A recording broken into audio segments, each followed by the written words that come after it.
गरुडगमन तव चरणकमलमिह मनसि लसतु मम नित्यम्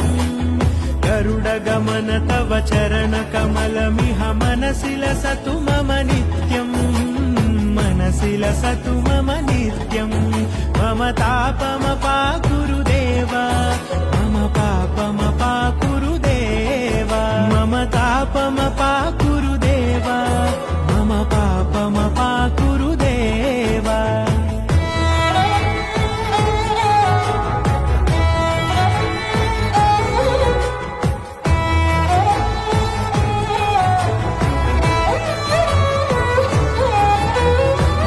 जनयन विधि नमुचिहरण मुख विबुध विनुत पद पद्मा जल जनयन विधि नमुचिहरण मुख विबुध विनुत पद पद्मा।